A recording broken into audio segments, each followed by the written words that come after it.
Minha saudação a todos, sempre uma grande satisfação retornar a essa casa. E na noite de hoje, nós pretendemos abordar a temática que encontramos lá no capítulo 22º de O Evangelho segundo o Espiritismo, que traz como título, não separeis o que Deus juntou, indissolubilidade do casamento, divórcio. São esses os títulos que nós podemos encontrar lá. É lógico que o capítulo 12º traz uma longa explicação sobre esse assunto e que aqui teremos que resumir bastante. Mas não podemos deixar de começar, já que estamos falando de O Evangelho segundo o Espiritismo, da passagem de Jesus destacada por Kardec para trabalhar esse tema, à luz então daquela nova doutrina que estava nascendo em meados do século XIX. Vou ler para todos acompanharmos, São as palavras de Jesus, o episódio envolvendo Jesus, que nós vamos encontrar lá em Mateus, capítulo 19, versículos de 3 a 9.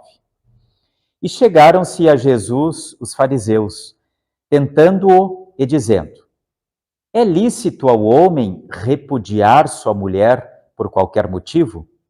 Ele, porém, respondendo, disse-lhes: não tendes lido que aquele que criou o homem, desde o princípio, os fez macho e fêmea? Portanto, deixará o homem pai e mãe, e se unirá com a sua mulher, e serão dois numa só carne? Assim, já não são dois, mas uma só carne. Por isso, o que Deus juntou, não o separe o homem. Disseram-lhe eles: então, por que Moisés mandou dar-lhe carta de divórcio e repudiá-la? Disse-lhes ele, Jesus: Moisés, por causa da dureza dos vossos corações, vos permitiu repudiar vossas mulheres, mas no princípio não foi assim. Eu vos digo, porém, que qualquer um que repudiar sua mulher, se não for por causa de adultério, e casar com outra, comete adultério. E o que se casar com a que o outro repudiou, comete adultério. É uma passagem meio impactante se a gente for tê-la somente, destacada do restante do conjunto que está no capítulo 22º do Evangelho segundo o Espiritismo. Até porque, provavelmente, nós que procuramos estudar a doutrina espírita há algum tempo, vamos entender de pronto que talvez a afirmativa de Jesus naquela época não estivesse exatamente em conformidade com toda a proposta da doutrina espírita. Por isso, da importância da doutrina espírita para a boa compreensão das palavras de Jesus. A primeira coisa que é importante nós frisarmos é que Jesus disse isso há cerca de 2000 anos. Para um povo que tinha um costume, uma cultura, normas completamente diferente daquelas que nós temos hoje. E que ele precisava trazer uma mensagem que fosse compreendida não só naquela época, mas em todas as épocas. Por quê? Porque Jesus trazia a verdade. Independente do momento histórico, cultural em que essa mensagem estivesse colocada, ela deveria ser verdade. E nós encontramos, à luz do Evangelho segundo o Espiritismo, uma clara explicação de como nós tomamos as palavras de Jesus, nas suas mais diversas formas, para a aplicação não só nos tempos atuais, mas também nos tempos que irão por vir. A primeira pergunta, a primeira reflexão que nós vamos fazer em relação a essas palavras de Jesus é: qual é o conceito que nós temos de casamento? Provavelmente todos nós aqui tenhamos um conceito bem definido do que seja casamento. Mas olha só, esse é um conceito que eu extraí lá da Wikipedia, daquela enciclopédia, enfim, colaborativa que nós encontramos na internet. achamos lá todo tipo de assunto. É muito interessante fazermos qualquer pesquisa, até começando por lá. Casamento, no conceito da Wikipedia, é um vínculo estabelecido entre duas pessoas, mediante o reconhecimento governamental, cultural, religioso ou social, e que pressupõe uma relação interpessoal de intimidade, cuja representação arquetípica é a coabitação, embora possa ser visto por muitos como um contrato. Nós temos aí nesse conceito vários elementos interessantíssimos, bem adaptados para a nossa realidade. Vamos esmiuçando, poderíamos aí esmiuçar profundamente, mas vamos lá. É um vínculo estabelecido entre duas pessoas. Conceito atual, não é o conceito da doutrina espírita. Conceito atual, razoavelmente aceito em todos os quadrantes do planeta Terra. Duas pessoas, não necessariamente entre um homem e uma mulher. Mediante algum tipo de reconhecimento, seja do governo, da cultura daquele povo, pode ser um reconhecimento religioso, social, que pressupõe o que esse vínculo entre duas pessoas? Uma relação interpessoal de intimidade, de afeição, intimidade íntima, até mesmo de relacionamento sexual, cuja representação arquetípica, cujo o modelo é a de coabitação. É importante que essas duas pessoas vivam juntos, de alguma forma, necessariamente não sob o mesmo teto, mas que tenham um vínculo mais forte, que importe na coabitação, embora possa ser visto apenas como um contrato. Vejam que o conceito que nós temos hoje é muito mais amplo, mas muito mais amplo, daquele que nós tínhamos ao tempo de Jesus. E provavelmente esse conceito seja muito mais amplo, talvez, daqui o conceito que a maior parte de nós que estamos aqui tenhamos. Criados a partir de uma determinada formação, talvez o nosso conceito de casamento ainda seja bem diferente, talvez mais conservador do que este casamento, do que este conceito que a Wikipédia nos permite. Mas tudo bem, não tem problema nenhum. Isso vai subsidiar a reflexão que nós trazemos daqui para frente. Talvez o conceito que nós tenhamos de casamento comece com um ato como esse. Dois noivos, em pleno momento do casamento, contraindo núpcias. Mas aquilo ali só existe nos desenhos animados, Talvez inspirado por esse tipo de casal aí que todos conhecem, O príncipe Charles, que agora virou rei, e a princesa Diana, que já retornou para o plano espiritual, A arte imitando aí a realidade da realeza, Talvez essa seja a figura mais próxima da nossa cultura ocidental, do que seja, então, o contrair de núpcias que representa um casamento. Pode ser um casamento, o ato do casamento civil. Esse talvez seja o modelo que nós tenhamos aqui. Mas vamos lá. Olhem outras cerimônias de núpcias, de casamento, que nós vamos encontrar ainda hoje no planeta Terra. Cerimônias bem diferentes daquela de dois noivos entrando, ingressando diante do altar de uma igreja. Cerimônias bem diferentes, cada um expressando a sua cultura, cada um expressando as normas do seu povo, e que todos representam casamentos. Exatamente como o nosso casamento diante da igreja, do altar da Igreja Católica, para muitos, deve ter sido assim, representa para nós. Aqui, na tela da direita de vocês, nós temos uma pintura, um quadro, expressando ali, retratando o casamento arranjado entre Luís XIV, de França, e Maria Teresa da Áustria. Um casamento arranjado, os dois ainda muito jovens, E nós vamos encontrar ainda hoje, em pleno século XXI, modelos de casamento que admitem a poligamia, ou seja, uma pessoa casada com outras pessoas, né, geralmente do mesmo sexo.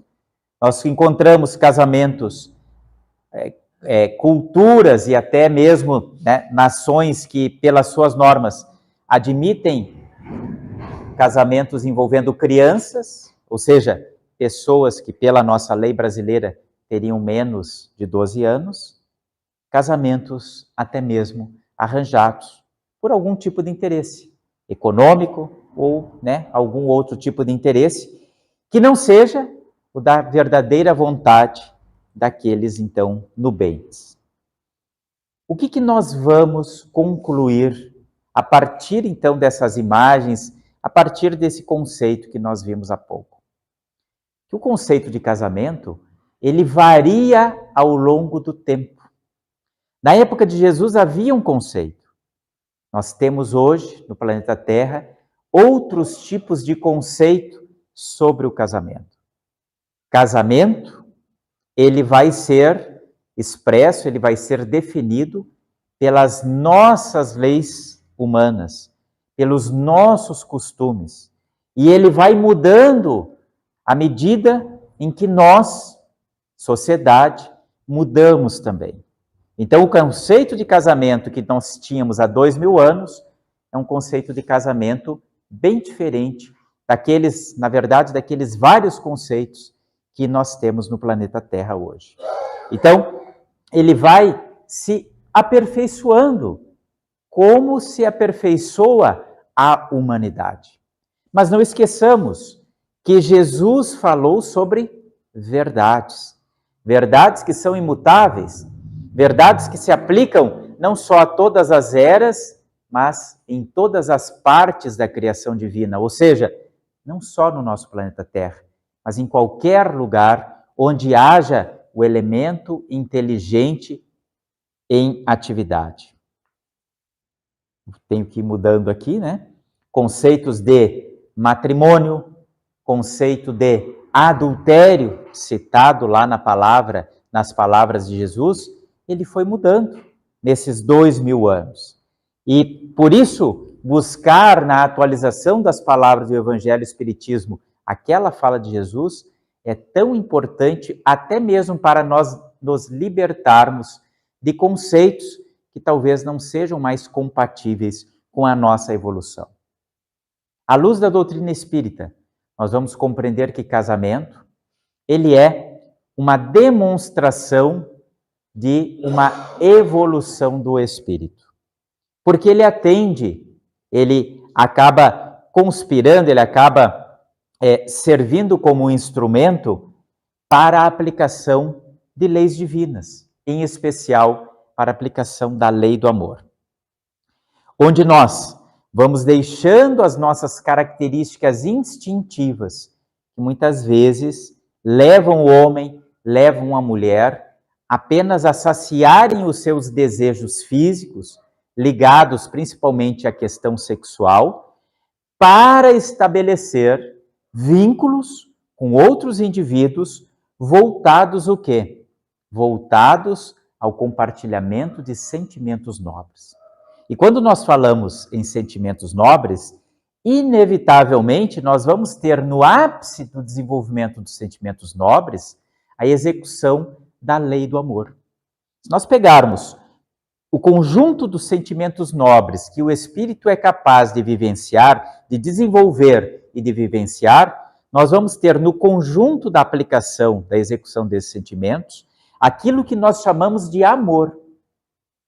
E o amor, né, realizado pelos sentimentos, ele é bem diferente da questão instintiva.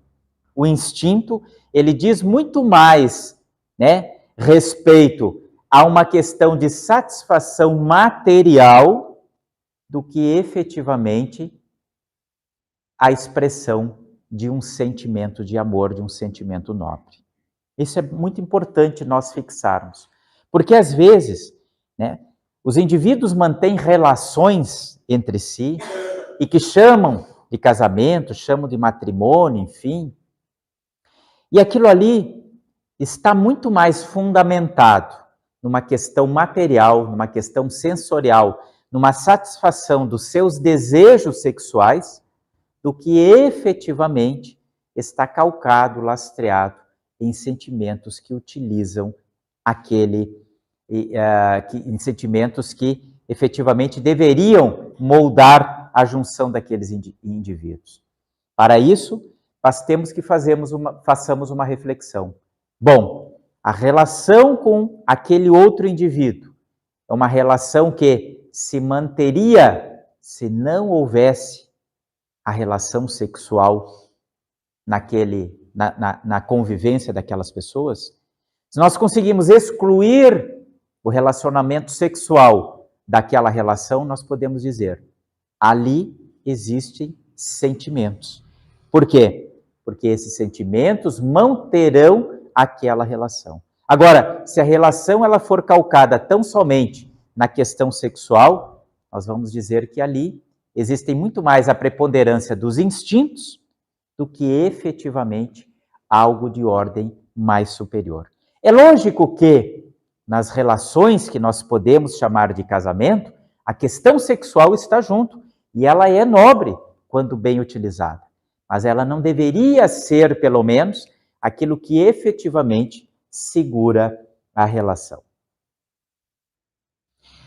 Dentro desse capítulo 22º de O Evangelho segundo o Espiritismo, nós encontramos ali sob o subtítulo A Finalidade do Casamento, a seguinte afirmativa.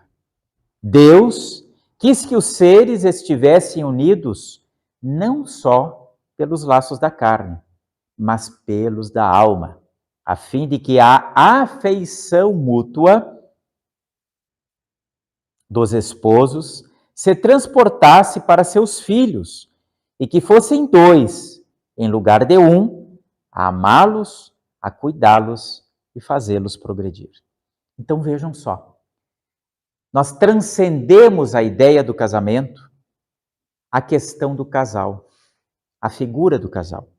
Nós vamos enxergar a figura do casamento à luz da doutrina espírita e, de regra geral, as demais religiões fazem isso também, para a própria figura da família. E, na doutrina espírita, através da doutrina espírita, nós compreendemos que a família é justamente o local, é o grupo em que se reúnem espíritos que precisam estar juntos para cumprir determinadas experiências, para viver determinadas experiências, por algumas finalidades. E essa afirmativa, vinda dos espíritos superiores que colaboraram com a codificação espírita, nos fala mais, nos fala da responsabilidade que duas pessoas têm a cumprir de uma forma mais fácil para com a educação, para com a orientação daqueles que vêm como seus filhos. Sabemos que os nossos filhos, sejam biológicos, sejam aqueles adotados, aqueles que chegam até nós para estar sob as nossas responsabilidades, né? Estão aqui justamente para que nós possamos dar o que nós temos de melhor, mesmo que ainda sejamos espíritos imperfeitos, mesmo que ainda não saibamos fazer as coisas da forma correta, porque somos espíritos imperfeitos, mas temos a oportunidade de darmos o nosso melhor para contribuir para a evolução daqueles que estão sob a nossa responsabilidade. Então essa seria a grande finalidade do casamento.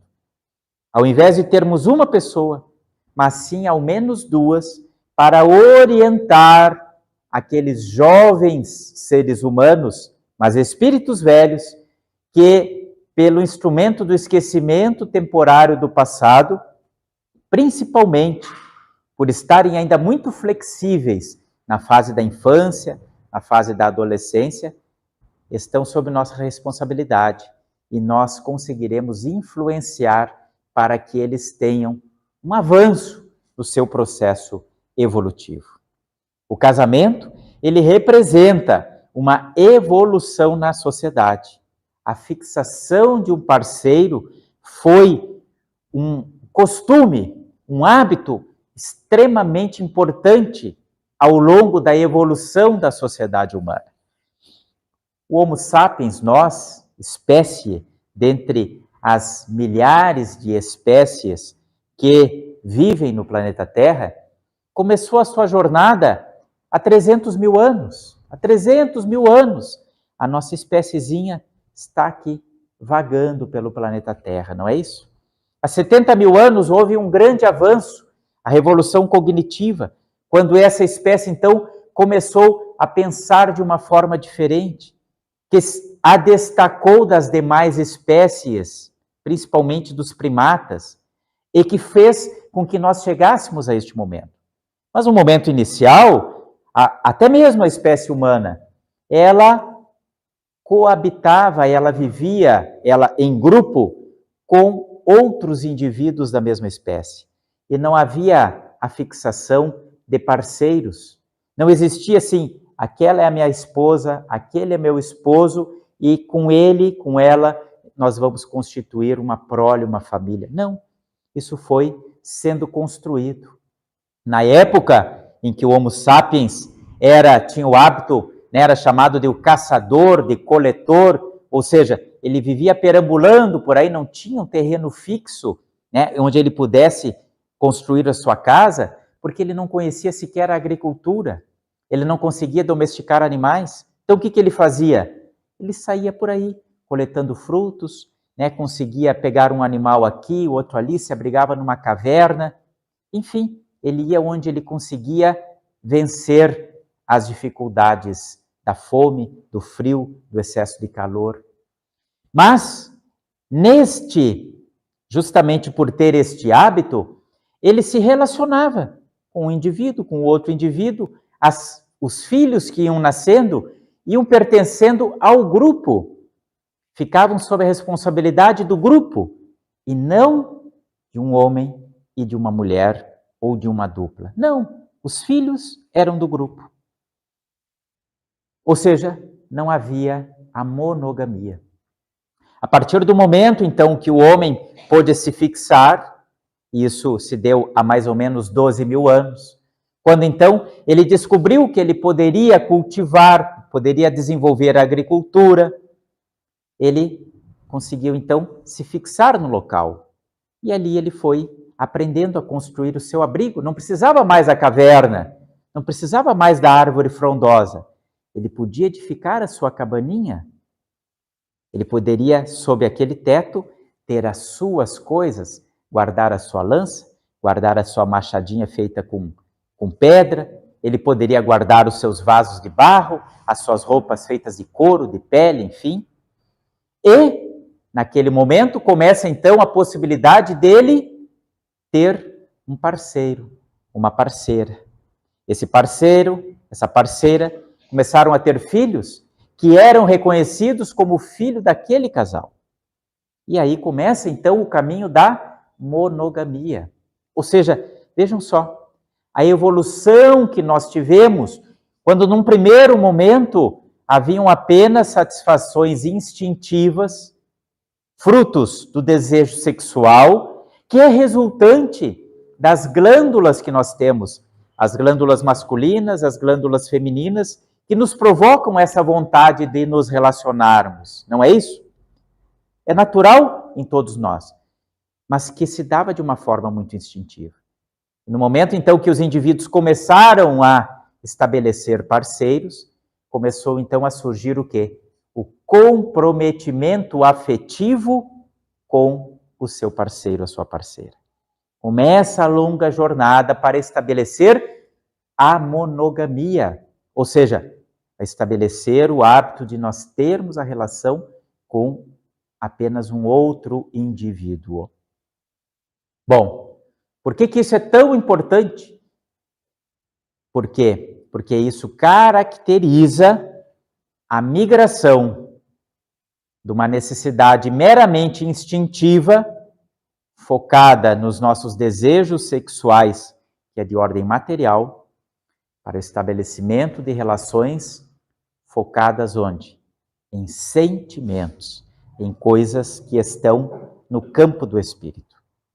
Mas graças a Deus vencemos essa etapa do homem das cavernas, não é isso? Aquilo ali, não sei se todo mundo está vendo, do homem com o tacape no ombro, né? Pegando a sua companheira, puxando pelos cabelos ali. Vencemos essa fase e estamos em outra fase, não é isso? O mundo evoluiu, mais ou menos, nem tanto para alguns, né? Hoje é a mulher que puxa os caras pelo cabelo. Ainda bem que eu não tenho cabelo, estou livre dessa. Mas a gente vai encontrar, ainda nos dias atuais, cenas parecidas com essa. É ou não é? Pessoal que está aí, às vezes na noite, na balada, às vezes ao som de uma música hipnotizante, enlouquecedora naquele momento, onde as pessoas muitas vezes não conseguem nem conversar. Às vezes ficam, e o ficar envolve até mesmo um relacionamento sexual mais íntimo, com todas as suas consequências. Às vezes, por mero ato, muito mais parecido com esse, porque a pessoa fica, se relaciona com alguém com quem ela trocou meia dúzia de palavras e muitas vezes não sabe nem o nome. E as devidas proporções, é mais ou menos isso que ainda acontece nos dias atuais, onde as pessoas se relacionam para satisfazer os seus desejos de ordem material, né? A gente sabe que a revolução sexual começou lá quando inventaram a pílula, onde a mulher pôde então escolher: posso ter relação sexual sem o medo de ficar grávida, porque isso implica consequências para o resto da vida, né? E a gente sabe que houve toda uma revolução social em cima disso, né? E a possibilidade de as pessoas se relacionarem sexualmente ficou completamente diferente. Hoje, então, né, pelos aplicativos que permitem que as pessoas se juntem apenas para ter relação sexual, a coisa está tranquila. E não estamos julgando qualquer pessoa que tem esse hábito. Não tem problema nenhum. Mas refletindo do que efetivamente isso poderá resultar quanto às suas consequências e quanto à efetiva necessidade, quanto à efetiva finalidade que existe no relacionamento mais íntimo entre pessoas. Bom, nós temos no casamento a expressão de uma evolução pela monogamia.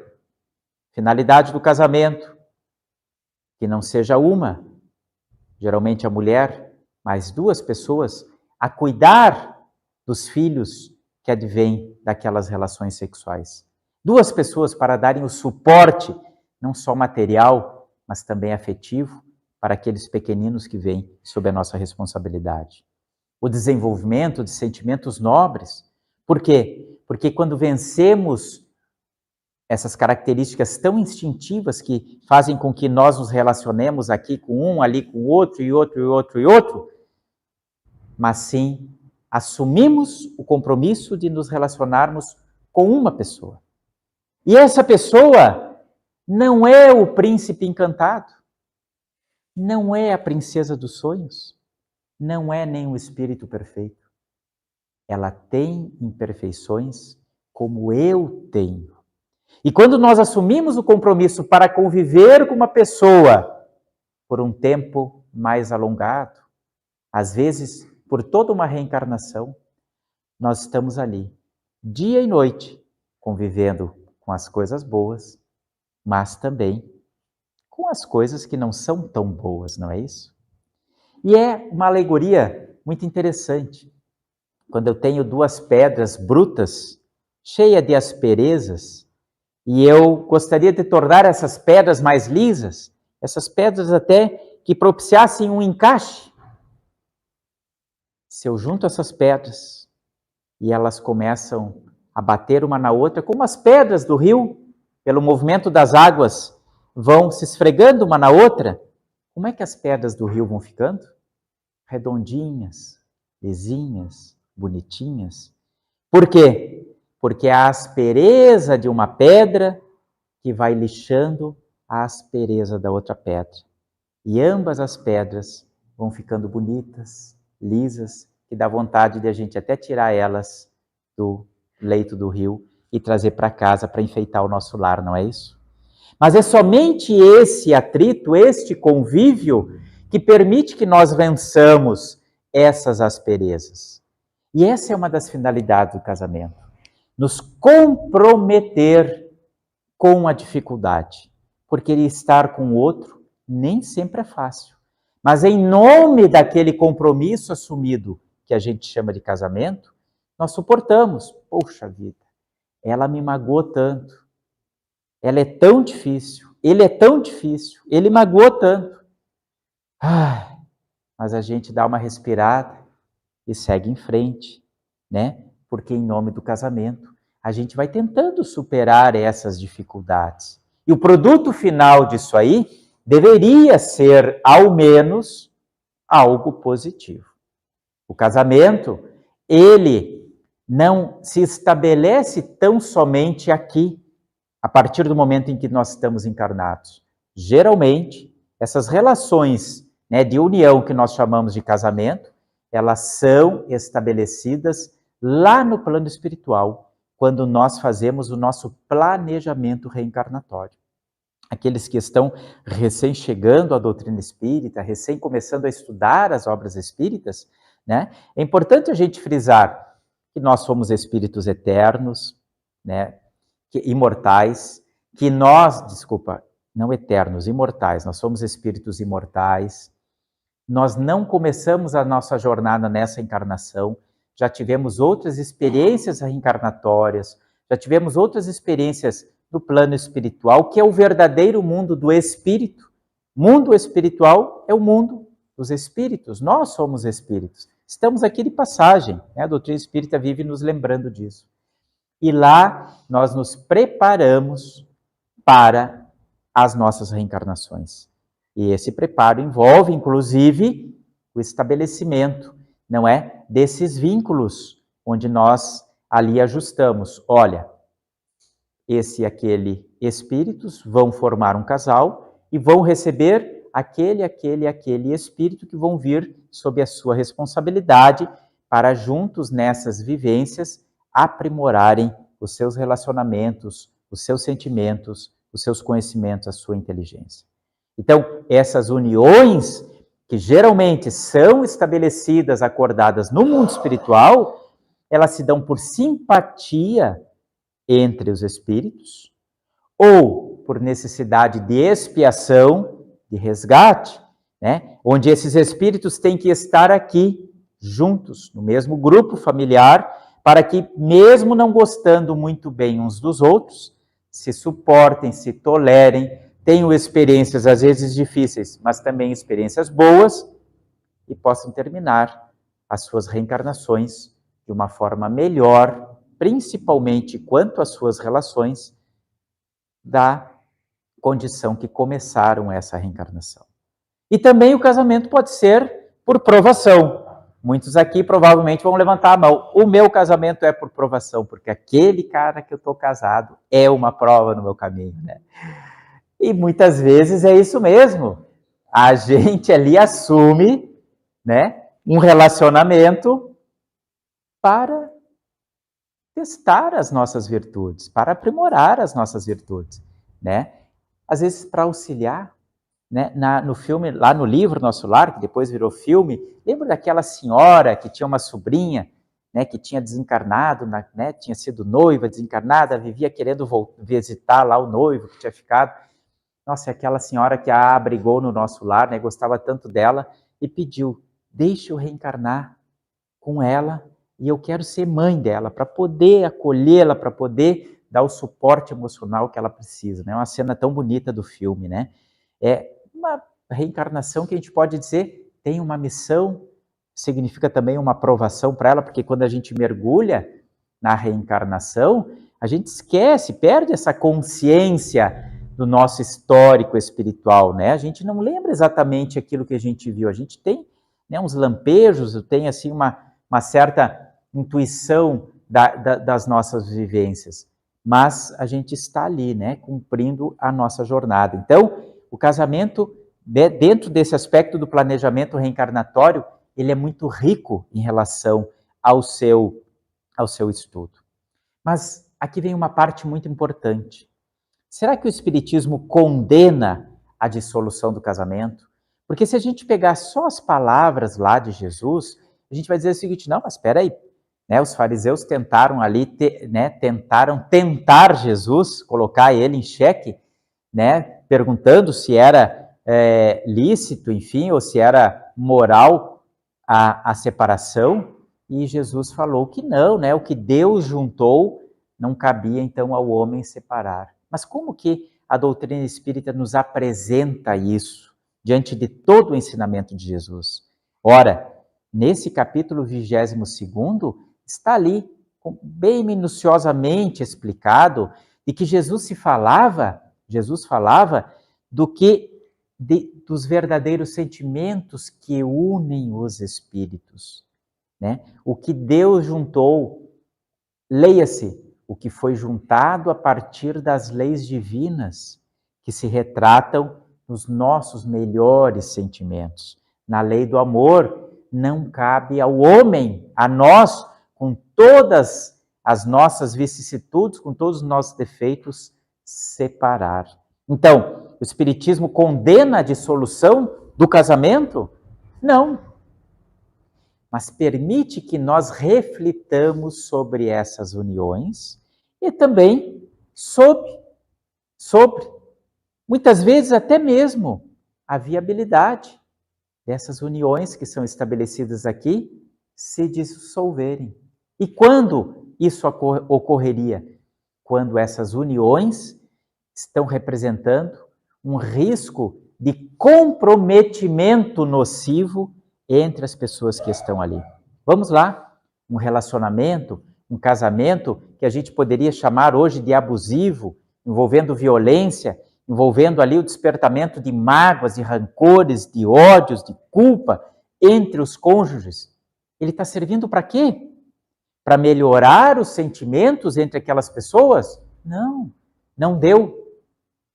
Então, tentaram de todas as formas, em todas as possibilidades, mas não deu, não foi nessa encarnação, não tem problema.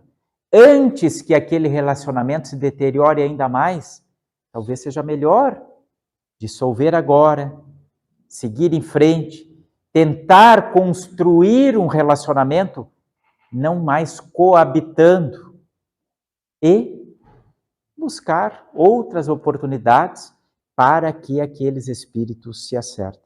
Muitas vezes, aqueles espíritos não conseguem conviver como cônjuges. Uma próxima programação reencarnatória, muitas vezes, né, aqueles benfeitores que nos auxiliam na programação reencarnatória vão avaliar junto conosco, vão dizer o seguinte: como cônjuge talvez não vá dar, mas talvez como pai e filho, né, como pai e filha, como irmãos, vocês comecem a construir uma relação para um dia chegar lá e poderem conviver como cônjuges, inclusive recebendo espíritos sob as suas responsabilidades, né? Por quê? Porque o casamento é apenas um instrumento para que estejamos juntos. Se esse instrumento está falho, então é melhor dissolver.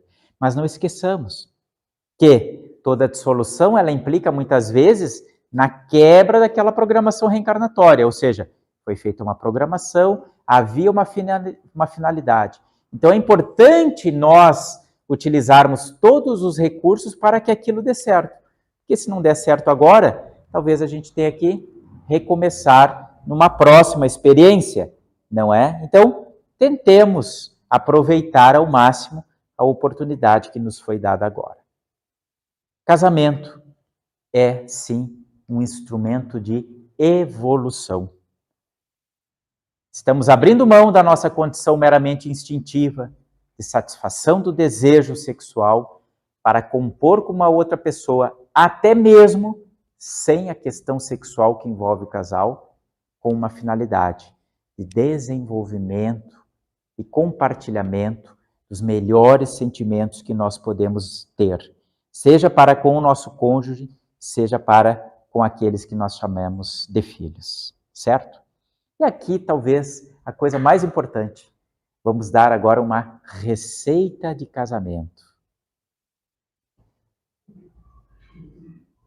O rumor agora é grande, né? Se eu tivesse essa receita, eu dava. Se fosse minha. A receita de casamento, para termos um bom casamento, nós nos inspiramos na receita de ouro que Jesus nos deu há 2000 anos. Quando perguntaram para ele, mestre, qual é o maior mandamento? Jesus disse, já está escrito, amar a Deus sobre todas as coisas. Quando Jesus ressalta o primeiro mandamento, amar a Deus, ele não está falando de um Deus, um cara de homem com barba branca, ali em cima de uma nuvem. Não. Ele está falando desse Criador de um universo gigantesco que se expressa através da sua natureza, da qual nós fazemos parte.